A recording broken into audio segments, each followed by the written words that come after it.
क्या एआई को चलाने के लिए हमारे पास भरपूर बिजली है? स्वागत है आपका हमारे YouTube channel AK knowledge year पर। आज बात आर्टिफिशियल इंटेलिजेंस की। अगर आप अपने लैपटॉप को नीचे से छूकर देखें तो पॉसिबिलिटी है कि वो हिस्सा गर्म होगा।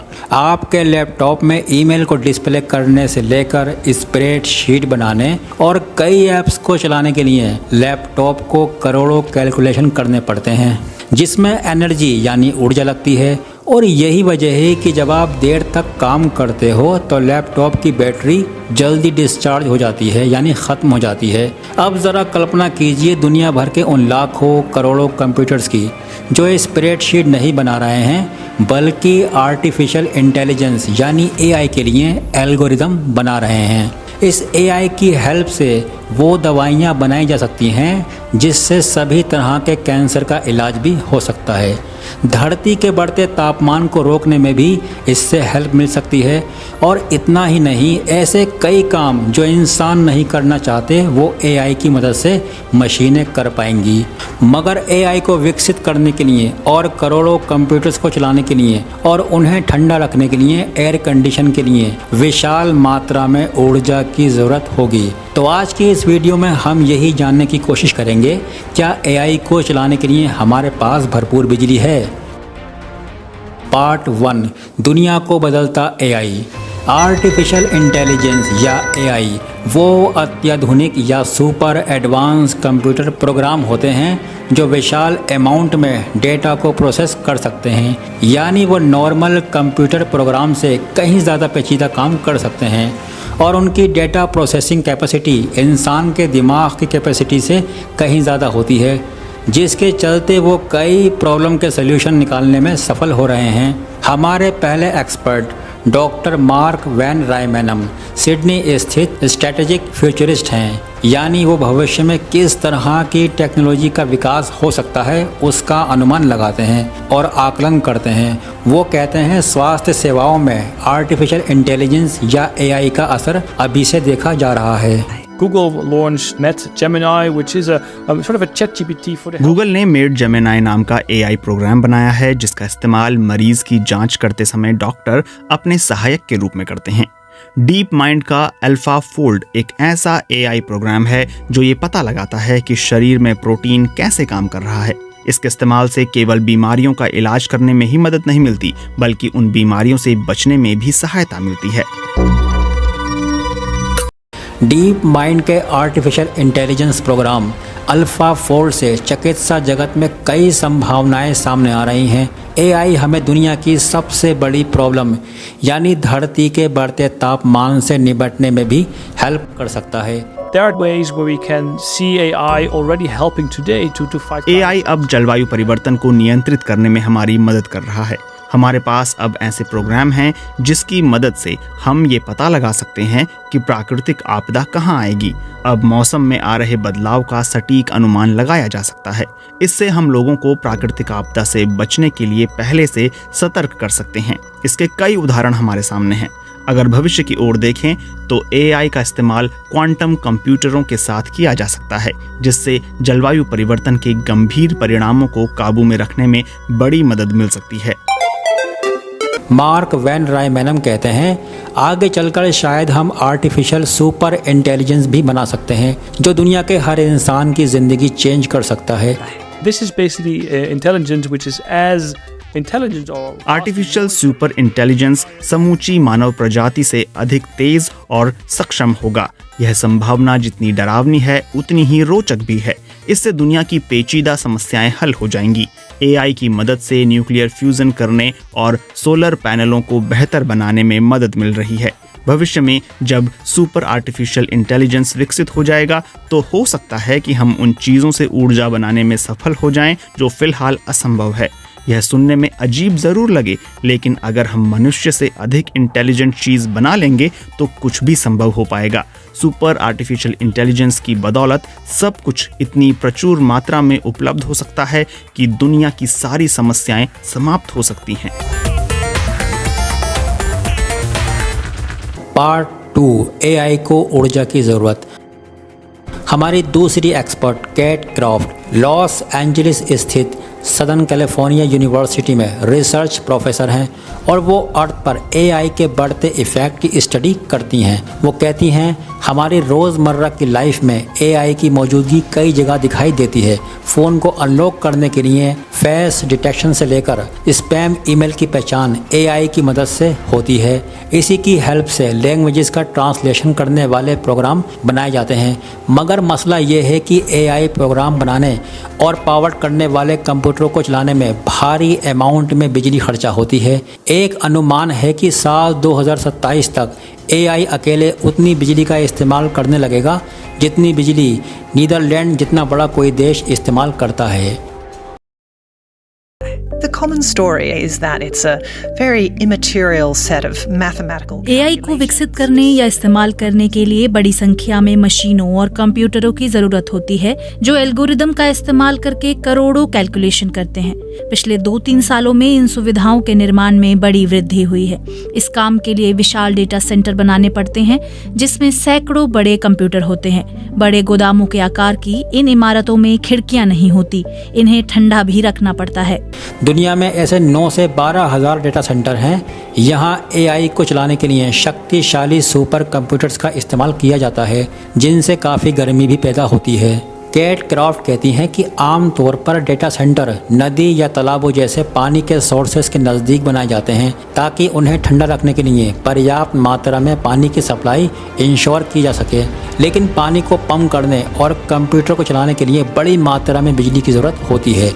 Depending which estimate you believe, AI is कुछ अनुमानों के अनुसार एआई दुनिया के बिजली के बजट का 8 से 10% हिस्सा इस्तेमाल कर रहा है, जो कि बहुत ज्यादा है।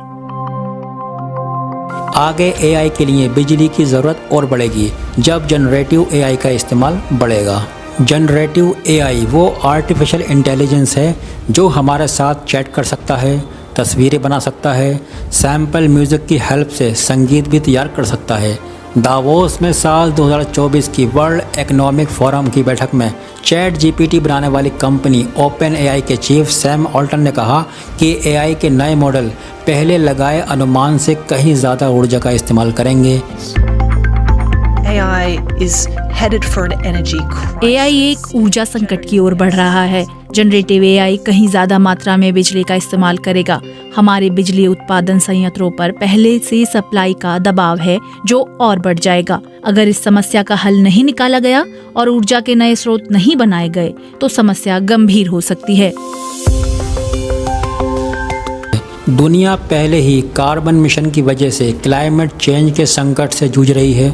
ऐसे में बेहतर होगा कि एआई को चलाने के लिए बिजली की ज़रूरत सौर ऊर्जा या दूसरी रिन्यूएबल या हरित एनर्जी से पूरा किया जाए। मगर फ़िलहाल ये काफ़ी नहीं है।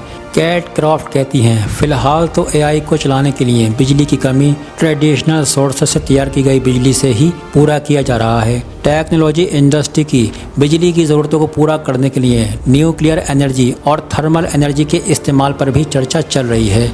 यहाँ तक कि बड़े डेटा सेंटर के पास न्यूक्लियर प्लांट लगाने के बारे में भी सोचा जा रहा है। कैट क्राफ्ट ने कहा क्लाइमेट चेंज को ध्यान में रखते हुए इस इंडस्ट्री को अधिक नैतिक तरीके से सोचना चाहिए। पार्ट 3 बिजली।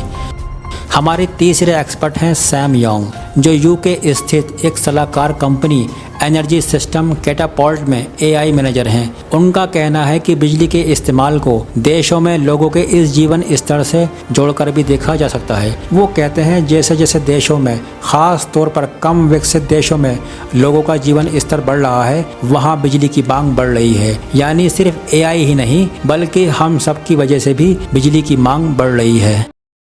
So we see in Southeast Asia lots more demand for electricity because lots more people want air conditioning. दक्षिण पूर्वी एशिया के देशों में लोगों की बिजली की ज़रूरत बढ़ रही है क्योंकि अब पहले से ज़्यादा लोग एयर कंडीशनिंग का इस्तेमाल कर रहे हैं।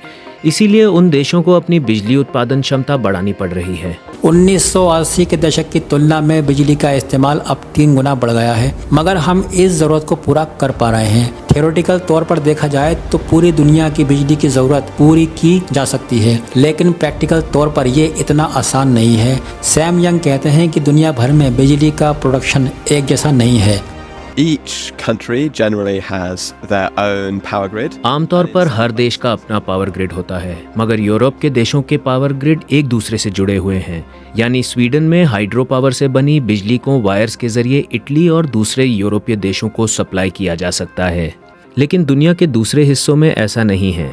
देशों के अपने अपने पावर ग्रिड हैं, मगर कई देशों में वो ठीक से पर्याप्त बिजली देश के सभी हिस्सों तक नहीं पहुंचा पाते। कई देशों में लोगों का जीवन स्तर बढ़ने से बिजली की मांग बढ़ी है।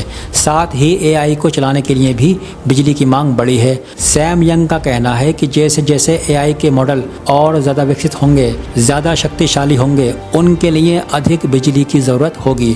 लेकिन दूसरी वजह यह भी है कि लोग एआई का ज़्यादा इस्तेमाल करने लगेंगे, जिससे उन्हें चलाने के लिए बिजली की मांग और बढ़ेगी। कुछ देशों में पहले से डेटा सेंटर देश के कुल बिजली का बड़ा हिस्सा इस्तेमाल कर रहे हैं। And so a really great example is in Ireland, about 30%. इसकी सबसे अच्छी मिसाल आयरलैंड है, जहां देश की कुल बिजली का 30% हिस्सा केवल डाटा सेंटर इस्तेमाल करते हैं। मगर यह बिजली केवल एआई में इस्तेमाल नहीं होती, बल्कि इसका इस्तेमाल हम वीडियो और म्यूजिक स्ट्रीम करने और क्लाउड कंप्यूटिंग में भी करते हैं। आने वाले कुछ सालों में बिजली का इस्तेमाल 50% से भी ज़्यादा बढ़ सकता है। बिजली की मांग को पूरा करने के लिए कुछ देश भी एनर्जी इंडस्ट्री में कदम रख सकते हैं। सैम यंग कहते हैं, अफ्रीका के कई देशों के पास सौर ऊर्जा जैसी रिन्यूएबल एनर्जी की मांग को पूरा करने का अच्छा मौका होगा, लेकिन उन्हें बिजली की सप्लाई अरेंजमेंट में इन्वेस्ट करना होगा। पार्ट 4, अफ्रीका का उदय। ये सुनने में विरोधाभासी लगे, लेकिन अगर अफ्रीकी देश ज़्यादा डेटा सेंटर्स को अपनी ओर अट्रैक्ट कर पाए तो वो अपनी जनता को भी ज़्यादा बिजली सप्लाई कर पाएंगे। हमारी चौथी expert Rose Mutiso energy for growth for hub नाम के थिंक टैंक रिसर्च डायरेक्टर हैं। ये संस्था दुनिया भर में बिजली की किल्लत की समस्या सुलझाने के लिए शोध करती है। उनका कहना है, फिलहाल तो अफ्रीका इस क्षेत्र में काफ़ी पीछे है। Africa accounts for less than 1% of global data center capacity. फिलहाल अफ्रीका की डेटा सेंटर क्षमता दुनिया की कुल क्षमता का केवल 1% है। जितने डेटा सेंटर केवल मुंबई में हैं, उतने पूरे अफ्रीका में हैं। अमेजन, गूगल और माइक्रोसॉफ्ट जैसी बड़ी कंपनियों के डेटा सेंटर दक्षिण अफ्रीका में हैं। नाइजीरिया में भी कुछ डेटा सेंटर हैं। डेटा सेंटरों की स्थापना का संबंध स्थानीय लोगों की इंटरनेट की मांग और डिजिटल गतिविधि से भी है। रोज मोतीसो का मानना है कि अफ्रीकी देशों में डेटा सेंटर खोलने से वहां की इलेक्ट्रिसिटी रिलेटेड स्ट्रक्चरल फीचर्स में सुधार आएगा। Part of my work is to try and see the opportunity. So you can actually use this. अगर यहाँ पर डेटा सेंटर खुलेंगे तो वो बिजली के प्रमुख ग्राहक बन जाएंगे। इस धन का इस्तेमाल बिजली उत्पादन और सप्लाई के पूरे नेटवर्क में सुधार लाने के लिए किया जा सकता है। वहीं इससे स्थानीय उद्योगों को भी कोई खतरा नहीं होगा। जैसा कि हमने एक्सपर्ट से सुना, अफ्रीका में हरित ऊर्जा प्रोडक्शन की बड़ी संभावना है। रोज मोतीसो कहती हैं, कीनिया सहित कई पूर्वी अफ्रीकी देशों में सौर और पवन ऊर्जा के सोर्सेस का विकास हो रहा है।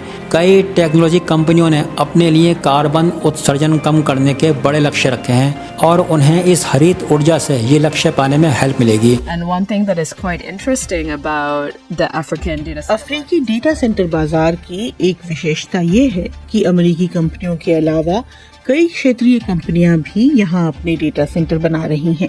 आम लोगों को भी इससे फायदा होगा, क्योंकि इंटरनेट से फिल्में और संगीत स्ट्रीम करने की स्पीड बढ़ जाएगी। क्योंकि ये कंटेंट जितना दूर के सर्वर पर होता है, स्पीड उतनी कम होती है। क्षेत्र में ही डेटा सेंटर में ये सर्वर होंगे तो कंटेंट तेजी से स्ट्रीम होगा। स्थानीय कंपनियों को भी इससे डेटा स्टोरेज में मदद मिलेगी। रोज मोतीसो ये भी याद दिलाती हैं कि अफ्रीकी देशों में आम लोगों को बिजली की भारी किल्लत का सामना करना पड़ रहा है। ऐसे में डेटा सेंटर को बिजली बेचने से आय होगी, जिसका इस्तेमाल बिजली नेटवर्क में सुधार लाने के लिए किया जा सकेगा। लेकिन इन दोनों के बीच बैलेंस बनाना भी ज़रूरी है। तो अब लौटते हैं अपने मेन क्वेश्चन की ओर। क्या एआई को चलाने के लिए हमारे पास भरपूर बिजली है? फिलहाल तो लगता है कि हमारे पास भरपूर बिजली है और फ्यूचर में अफ्रीका से ग्रीन एनर्जी हासिल करने की बड़ी संभावनाएं हमारे सामने हैं। लेकिन सबसे बड़ी चुनौती ये होगी कैसे एआई को चलाने के लिए काम करने वाले डेटा सेंटर्स को दी जाने वाली अधिकतर बिजली रिन्यूएबल या ग्रीन सोर्सेस से हासिल की जाए ताकि इसका एनवायरनमेंट पे बुरा असर नहीं पड़े। साथ ही हमें इस पर कंट्रोल लगाने के बारे में भी सोचना पड़ सकता है कि एआई का इस्तेमाल ज़रूरी काम करने के लिए किया जाए, क्योंकि एआई के ज़रिए कॉमिक तस्वीरें बनाना या किसी की आवाज़ को चेंज करने में भी बिजली खर्च होती है। आगे चलकर एआई को बिजली की ज़रूरत पड़ सकती है। अगर आपको हमारी ये इन्फॉर्मेशन पसंद आई हो तो वीडियो को लाइक और चैनल को सब्सक्राइब करना नहीं भूलें, और ऐसे ही ज़बरदस्त इंटरेस्टिंग नॉलेज के लिए बने रहिए हमारे YouTube channel AK knowledge year पर। तब तक के लिए टेक केयर।